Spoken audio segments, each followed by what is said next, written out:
आप सोच रहे होंगे कि मैं हॉस्पिटल में हूं, बीमार हूं, बीमार था लेकिन अब नहीं हूं।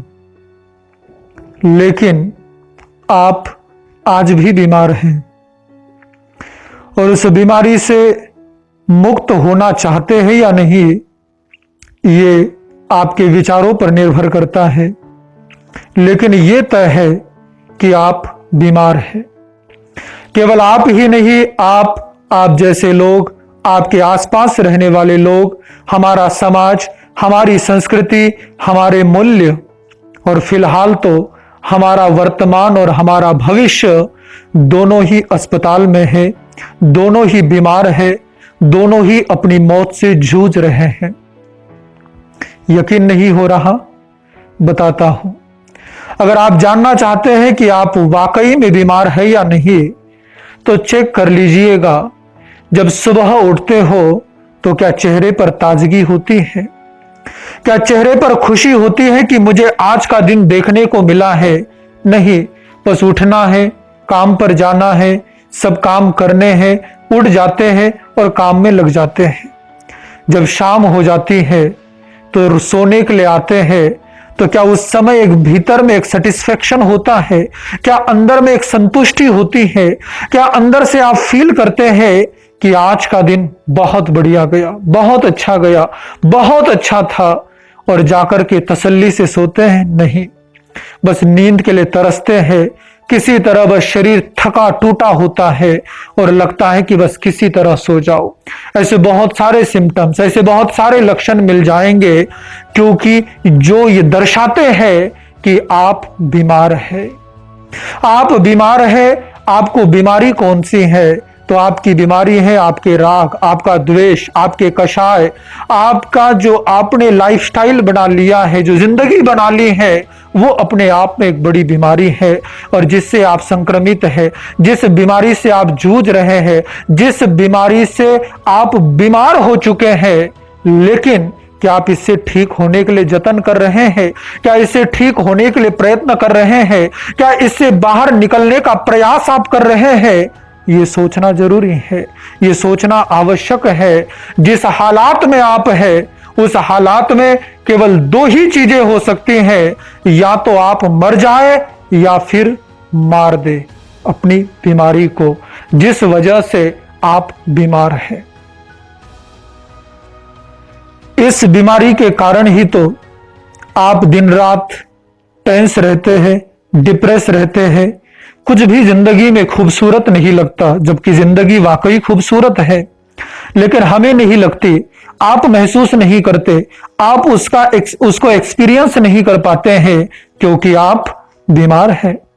सुनने में थोड़ा सा बुरा लग रहा होगा कि आप हमें बीमार कह रहे हैं, लेकिन बीमार हो तो मानना पड़ेगा कि बीमार हो। और जब तक मानोगे नहीं, जब तक एहसास होगा नहीं, तब तक उससे मुक्त बनोगे कैसे? उस बीमारी से लड़ोगे कैसे? उस बीमारी से छुटकारा पाओगे कैसे? आप कैसे ठीक हो पाएंगे? अगर ट्रीटमेंट करना है तो आपको जानना पड़ेगा आपकी खुशियों को जिसने छीना है, आपके जीवन के आनंद को जिसने आपसे छीना है, जो आपको दिन रात टेंशन और डिप्रेशन में रखे हुए हैं, आपकी सारी जिंदगी बेकार जा रही है केवल इस एक बीमारी के कारण। और आज तक आप इस बीमारी से मुक्त नहीं हुए हैं अपने इग्नोरेंस के कारण, अपने अज्ञान के कारण, अपने अविवेक के कारण।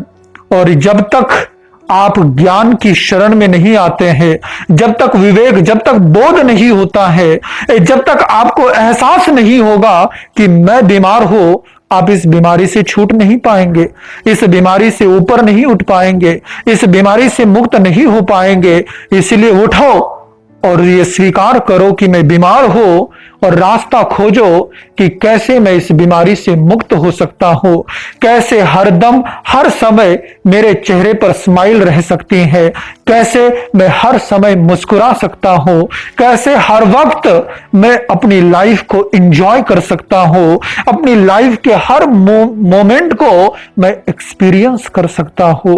लेकिन उसके लिए तुम्हें जागना होगा, तुम्हें उठना होगा और उठ करके इसके बारे में सोचना होगा।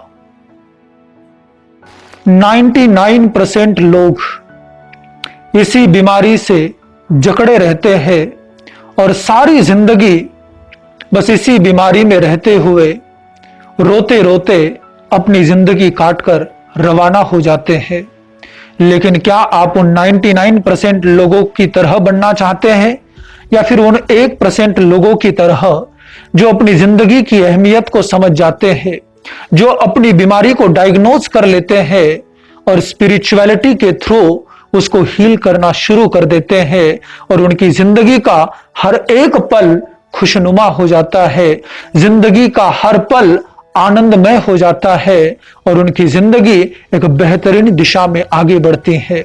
लेकिन इस बीमारी से मुक्त होना है तो तुम्हें जीने की वजह तलाशनी होगी, क्योंकि अधिकतर ज्यादातर लोग केवल मौत का इंतजार कर रहे हैं, जीने का नहीं। लेकिन अगर जिंदगी को सही तरीके से जीना हो तो आपको जीने की वजह तलाशनी होगी, जीने की वजह ढूंढनी होगी कि कैसे जीना है, how to live your life. आपको इसकी वजह खोजनी पड़ेगी। जिंदगी जीने के लिए कोई मकसद ढूंढो, पर्पस ढूंढो। बिना पर्पस के, बिना लक्ष्य के, बिना उद्देश्य के, बिना किसी डेस्टिनेशन के जिंदगी का कोई अर्थ नहीं होता। अपनी जिंदगी का मकसद चुनिए और जिसकी जिंदगी में कोई मकसद होता है उसी की जिंदगी कामयाब होती है। बिना किसी मकसद के जिंदगी किसी काम की नहीं। जीने के लिए तो जानवर भी जीते हैं, पशु भी जीते हैं, लेकिन पर तुम इंसान हो। और इंसान वो होता है जिसके पास सोच होती है, जिसके पास समझ होती है, जिसके पास जीने का मकसद होता है और पहुंचने के लिए मंजिल होती है। मैं आपसे पूछना चाहता हूं कि आप इंसान दिखते हो या आप इंसान हो? जो सिर्फ जीने के लिए जिंदगी जीनी पड़ती है इसीलिए जीता है वो इंसान दिखता है, पर जिसके पास जीने के लिए मकसद होता है वो इंसान होता है। इंसान दिखना अलग है और इंसान होना अलग है। मनुष्य दिखना अलग है और मनुष्य होना अलग है। अब ये तो आप ही जानते होंगे कि आप इंसान दिखते हैं या वाकई में इंसान है।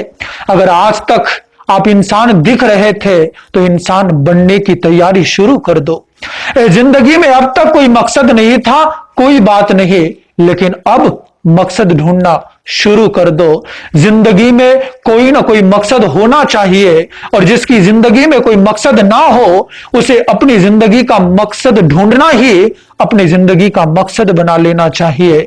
तुम्हें सिर्फ खोजना है, ज्यादा सोचने की जरूरत नहीं है कि मेरा मकसद क्या होगा, मेरा पर्पस क्या होगा, मेरी जिंदगी मुझसे क्या चाहती है। बस ज्यादा मत सोचो, सिर्फ खोजना शुरू करो और वो पल, वो लम्हा तुम्हारी जिंदगी में आएगा जब तुम्हें मकसद मिल जाएगा, क्योंकि तुम मकसद को नहीं चुनते हो, मकसद तुम्हें चुनता है। जिंदगी के किस मोड़ पर, जिंदगी के किस पड़ाव पर और जिंदगी के किन क्षणों में आपका मकसद आपसे टकरा जाए, यू नेवर नो। आपको बिल्कुल पता नहीं लगेगा कब वो आपकी जिंदगी से जुड़ जाएगा और कब आपको कहां से कहां ले जाएगा, कहां पहुंचा देगा। मकसद ऐसे ही होता है, आपको सिर्फ मकसद ढूंढना होता है, मकसद आपको खुद चुन लेता है। समय लग सकता है, वक्त लग सकता है, लेकिन शिद्दत से खोजोगे तो जिंदगी का मकसद मिलेगा जरूर।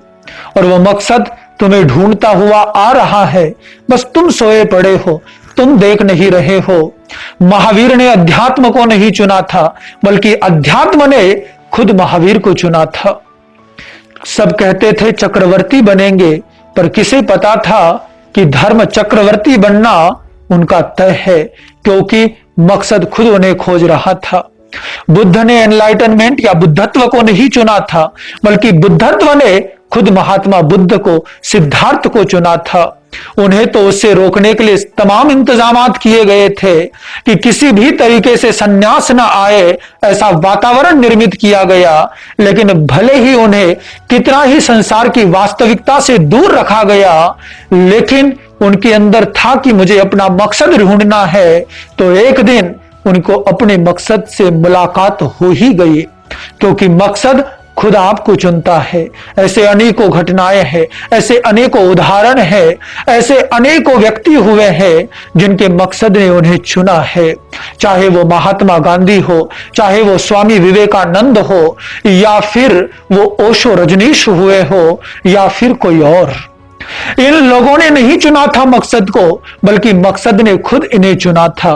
ओशो पढ़ाते थे, प्रोफेसर थे, और जब पढ़ाते पढ़ाते लोग उन्हें सुनने को पसंद करने लगे, और जब लोगों को सुनाते सुनाते उन्हें खुद महसूस हुआ कि अरे मैं तो सिर्फ स्कूल या कॉलेज में पढ़ाने के लिए नहीं, इस पूरी दुनिया को ज्ञान बांटने के लिए जन्मा हो, मकसद मिला और इतिहास रच दिया। स्वामी विवेकानंद वो भी पढ़ाते थे, लेकिन गुरु ने कहा तुम केवल कुछ बच्चों को पढ़ाने के लिए नहीं, तुम पूरी दुनिया को पढ़ाने के लिए आए हो, और मकसद मिल गया। चल पड़े अपनी राह पर। महात्मा गांधी के दिल में दूर दूर तक कहीं नहीं था।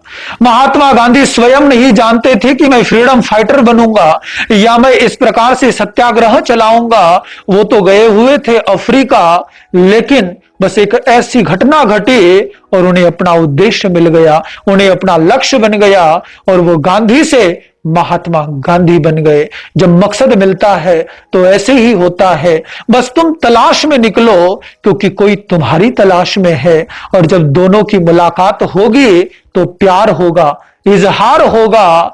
दुनिया तो यही होगी, लेकिन मंजर कुछ और होगा, दस्तूर कुछ और होगा, हालात कुछ और होंगे।